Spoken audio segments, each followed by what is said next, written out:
अस्सलाम वालेकुम everyone, welcome back to my channel. आज की जो हमारी वीडियो है वो मॉडर्न पीरियड के हवाले से है, मतलब not in specific to literature, लेकिन उसकी भी थोड़ी बहुत झलक आपको दिखाई देगी। ठीक है जी। तो द मॉडर्न पीरियड जो है, मॉडर्न पीरियड जो है वो 1900 से शुरू होता है एंड एंड्स विद 1945। उसके बाद पोस्ट मॉडर्न एरा आता है। I think the one we are living in right now is the post modern period और एरा, यू कैन से। ठीक है जी।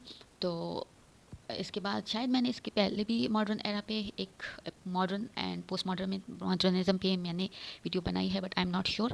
लेकिन चलिए देखते हैं what is modern period all about. So the modern period involves the radical and conventional break with the path rejection of conventional Victorian morality. ठीक है जी। तो रेडिकल किसे कहते हैं? रेडिकल मैंने लिखा भी है उसके ऊपर।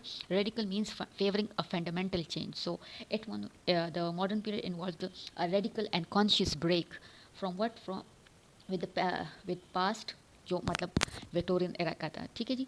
सो with the past rejection of the conventional Victorian morality जो थी, उससे एक ब्रेक था, कॉन्शियस एफर्ट था उससे ब्रेक थ्रू होने के लिए।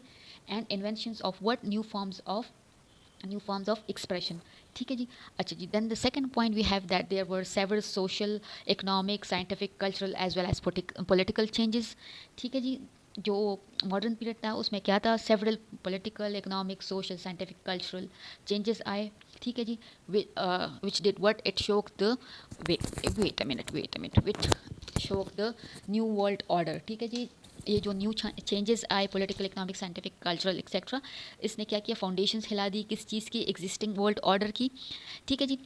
then one of the most prominent, important, most eminent event that took place in the modern period was the World War One, which happened from 1914 to 1918. ठीक है जी। One most eminent event in the modern period was the World War One, which happened from 1914 to 1918. And due to this specific event, the writers felt betrayed. ये मैंने लिखा भी है, the writers felt betrayed by the war and the changing world conditions, which was caused by the creation of the new forms. ठीक है जी। अच्छा जी। Then what happened that in modern literature, this is the modern literature. अच्छा जी। In modern literature the focus shift from external reality to the inner reality of human mind। ठीक है जी। जो modern literature है उसमें जो focus है वो shift जो है चेंज हो गया था किस चीज़ से? From external reality to the inner reality of the human mind. अच्छा जी। फिर है मॉडर्न पोइट्री। ये है मॉडर्न पोइट्री। ठीक है जी। अच्छा जी। Modern poetry was characterised by the free words, colloquial diction and prosaic words. अच्छा, फ्री वर्ड्स तो आप लोग जानते होंगे कि किसे कहते हैं, कोलोकियल डिक्शन किसे कहते हैं। तो colloquial is actually casual diction. ठीक है जी। And prosaic words mean straightforward words. ठीक है जी। अच्छा, फिर क्या है कि by the end of the 19th century जो है तो वो प्री इंडस्ट्रियल लाइफ थी and the way of the life had almost disappeared. जिस तरह से लोग रह रहे थे तकरीबन चेंज हो गए थे। एंड बाय 1911, ठीक है जी, एक मैं लिख देती हूँ, बाय 1911 70% जो पॉपुलेशन थी, 70% of the population, what happened to them that they were living in urban areas, they lived in the urban areas. ठीक है जी।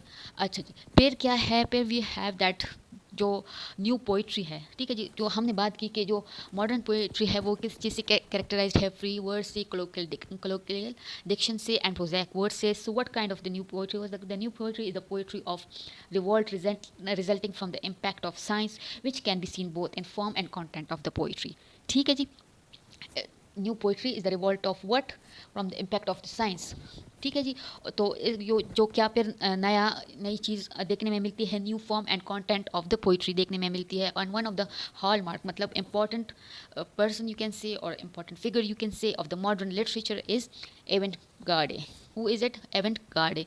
अच्छा, फिर जो some of the important events, other events that took place, although the most eminent event in this era was the World War One, which happened from 1914 to 1918. The other important events that took place in this era was that there was civil disobedience movements in India that took place in 1920, and then we had World War One and World War Two, which happened. The World War One happened from 1914 to 1918, while the World War Two happened from 1930 to 1945, and there were many other. There was like first Labour government in England was in 1929, and Russian revolution took place in 1917, ठीक है जी. And there was an Abbey theatre which was founded in Dublin, ठीक है जी.